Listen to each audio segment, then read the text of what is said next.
To whoever's listening, hello. Hopefully your day's been good so far. I'm gonna spend about 7 or so minutes rambling about my thoughts on the 2.8 patch, now that I've had time to let it sit, of course. So let's get the obvious out of the way. My rating of the 2.8 patch. I don't do numerical ratings because, well, I don't think they truly reflect my thoughts on the matter. I instead rank them according to these broad categories. And within these categories, this is how I would rank all of the 2.x series of patches so far.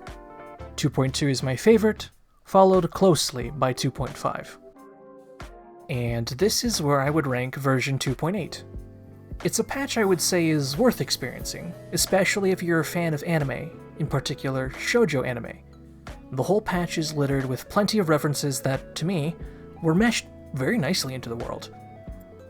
Not to mention, it's just a gorgeous experience, with, in my opinion, a succinct yet fully emotional story that provides a lot to enrich the existing setting of the game.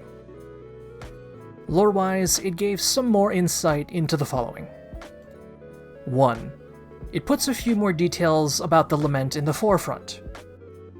For example, the False Sovereign lookalike talks about the lament in Honami City as a sort of cocoon. So, does that mean that all laments are cocoons? Or is it just this one lament? I'm inclined to believe that all laments, localized laments that is, are some form of cocoon. In that case, what are these laments trying to grow? A sort of higher advanced being, like what the Fraxidus are trying to accomplish? Or is it just some other harbinger of doom and destruction? We'll have to see about this in the future. Another idea that caught my attention is when Rover and Chisa defeated the False Sovereign equivalent, they managed to calm down the frequencies of the lament. Does that mean cutting out these unstable and chaotic frequencies that are part of the lament, key to stabilizing it and making it more harmonious and mild, like what we see in 1.3? Or is it just this one instance and it's just a happy coincidence? I'd like to believe it's connected. There are a few threads there in my opinion, but again, we'll have to see. Just some odd thoughts here and there. 2. It tells us a little bit more about the world of Solaris and some of the other places we might be able to visit. 2 more regions, baby! First up, Lahairoi. We originally heard about it back in 2.7, when Galbrena talks about it, introducing the tape recorders. But this is our next official look at the matter. We know a few details about it now. It's maintained by different factions and powers in a sort of conglomerated union city-state massed thing, which means there's going to be a good chance for some political intrigue. Powers want to gain advances over others. They need security, and other regions can only provide said security, etc., etc.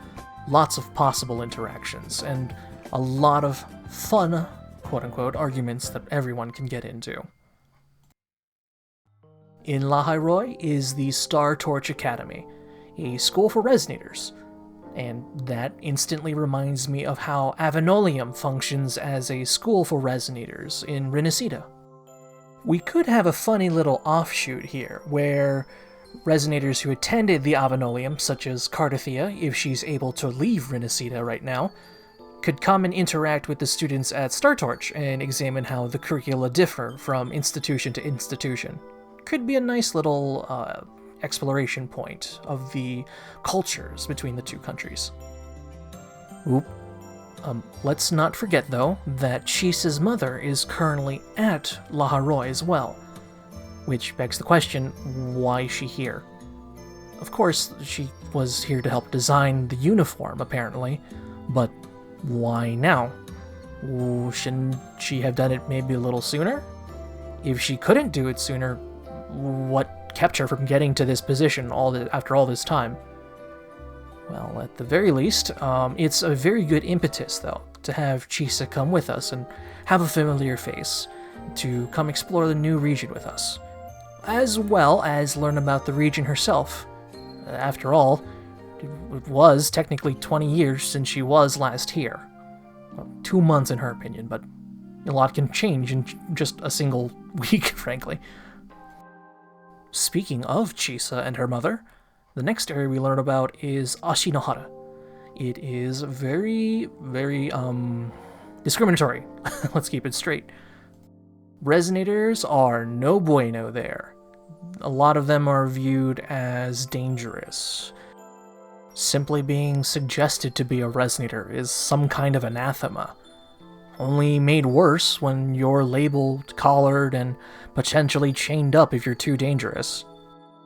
Beyond the discrimination, though, we know of 2 key figures in Ashinohara, Miko-sama and their sentinel. We don't know much about the sentinel at this time, but if we're looking at mythological figures, the Japanese folklore has a myriad of different options we can lean into.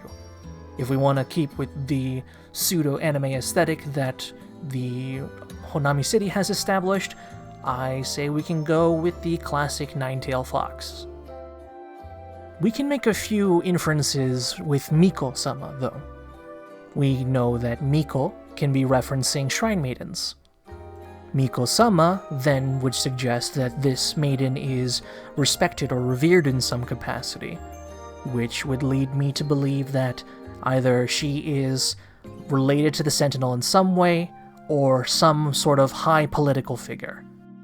Given how Sentinels can be revered as a sort of divinity, I'm inclined to say that Miko-sama is the Sentinel's resonator, or if not the Sentinel's resonator, someone deeply associated with the resonator. 3. We find out more about Rover's past, and that they attended Star Torch Academy in some capacity. What is so important at Star Torch Academy, though? Here's where I get a little bit of crackpot theory, but I think it's interesting to pay attention to. Every resonator who is admitted to the school receives one of these cassette terminals. So wait, why does Star Torch Academy want their own resonators to record their most innate frequencies? Can they reproduce them somehow? I mean, in the teaser we got the other day, we know that they have an exogenesis lab, which would mean that they're capable of replicating and producing life on foreign areas, in some capacity at least. Wait, in that case, is this how Rover ditched their memories? I don't want to speculate too much further without more information and evidence, but I just wanted to get the idea out and let people come to their own conclusions. Let's move on to Chisa properly. She's a young woman driven into a corner for being a resonator in Ashinohara. By the time she finds somewhere to belong, the Star Torch Academy, it's taken from her as she's flung far into the future by 20 years, while ending up trapped in a sonorosphere. Not to mention, she still has personal hang-ups and problems. Notably, she's always had difficulties with recognizing faces as a result of her awakening, preventing her from forming strong connections with many people. It's pretty tragic, honestly. She only wants to do right by others, only to just get unnecessary burdens placed on her. However, as she finds her place in the world, the veil is a little less cumbersome as she gets acquainted with more people who can connect with her meaningfully. Sadly, this might not include Chisa's parents, as they cannot spend too much time with her due to work or other obligations. Clearly, though, they wish her well, genuinely. But it's still messy to deal with. On the bright side, even if she is thrown out of time, she seems to find some camaraderie in the Black Shores. The vibes seem to be right up her alley, though at the same time she'll, hopefully, find more friends among her peers as she returns to the Star Torch Academy. Combat-wise though, oh my gosh, Chisa's so much fun to play. She's do zoom, zoom, zoom, brr, brr, brr, brr, yeah. She is fun to play though, seriously. And she appears to be very, very competent in negative status teams. I am looking forward to more teams with her. Speaking of combat, the Stranger Things in Honami City event is honestly really fun. If you like Banners Never Fall back in 2.4, you'll very likely like this event. In fact, I think this is a much better version of Banners Never Fall. The combat portion is slightly challenging. It's not super difficult, but you cannot just brain off, button mash, clear it, without the right setup at least. I've failed to extract, I think, 3 times now, because it was max difficulty, and then max lament level, and it was just really fun. You gotta play a little smart. If you can't smart, you gotta know when to run. It can get a tiny bit tedious, since there's only one entrance to the island towards the south of the map, and only one entrance to enter the underground area, but other than that, I can deal with it. That's more nitpicky than anything, honestly.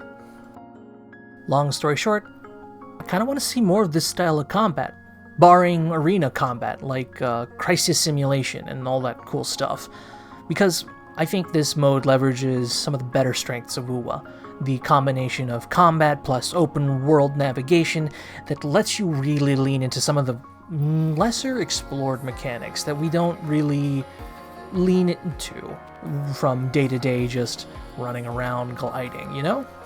It's just nice. So yeah, those are my important thoughts, at least, for 2.8. I had a great time with 2.8. And, well, I hope you did too. Thank you for listening, and have a nice day.